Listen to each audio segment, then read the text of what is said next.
lekin bo'ladi kuniga $1000 ham topaman. Nimaga bizani vatandoshlar traktda ishlaydi, lekin ustachilik, constructionda juda ham kam odam ishlaydi. Bugun bizi bilan 4 yildan buyon Amerikada ustachilik bilan shug'ullanadigan akamizdan intervyu olamiz.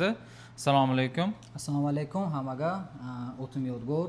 4 yil ham почти bo'ladi ishga Amerikaga yuramiz. Ustolik kelganimizdan bo'lsa faqat ustolik qilganlik biron kun o'lik trakt chiqqanimiz yo'q, trakt niyatimiz ham yo'q.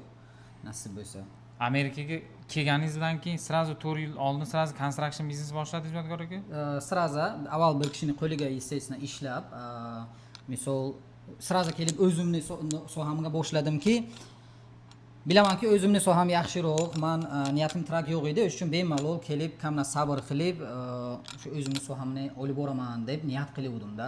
Amerikada birovga ishlagan paytingiz, kimnidir qo'lida ishlagan paytingiz, kuniga necha pul topardingiz? Men kelgan paytiga odam ko'p edi, o'sha momentga $150 beraydilar. Nimaga traktga chiqib ketmagansiz aka? Hammaga o'xshab. Zerif savol, hamma menga shu dokument jo'ralarim kelganiga savol berdilar, ketdik dokument bu traktga ishlaymiz, bu yo'q dedim, men sabr qilaman. Nima uchun? Traktda plyusi ham katta, tez ishlaysiz. Lekin minusi nimasiki, 2 yil ham o'tsa siz o'sha oylikka, 3 yil ham o'tsa o'sha oylikka-da, misol tajribangiz ko'paysa ham, ustolikka bunaqa yo'q. Ustolikka nasib bo'lsa, siz mana kelding, men keldim, 150 so'mdan boshladim.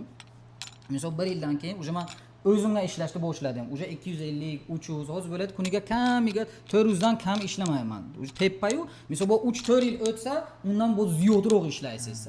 Misol ustolikka qancha tajribangiz zo'r bo'lsa, o'shancha ko'tarilib ketaverasiz. Traktga 5 yil ham o'tsa o'sha, 10 yil ham o'tsa o'sha. Ana shu.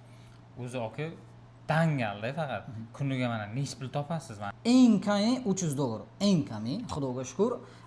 Lekin bo'ladi kuniga $1000 ham topaman. Mesela u har kun yo'q. Hamma sразу uy joyini tayyorlab, boraman construction qilaman. Yo'q. Bo'ladi kunlarki $1000 ham, eng ko'pi $1300 topavdim. $1300. Bir kunda. Даже kun yo'q edi, u necha soat edi, lekin u har kun yo'q. Hozir mana shu saunani qotgan ekansiz. Mana shu saunani qilishingizga necha pul oldingiz? Necha kun vaqtingiz ketdi? Mana shu saunani noldan qilib hammasini topshirganingizcha. Bu sauna bizda bitta tanish akamizniki, o'sha sauna bu 5000 dogovor qilgan. O'zi asli bir 5000 dan boshlanadi, lekin bu sauna katta xushru, kamiga $7-8 ming bo'lish kerak shuni esa.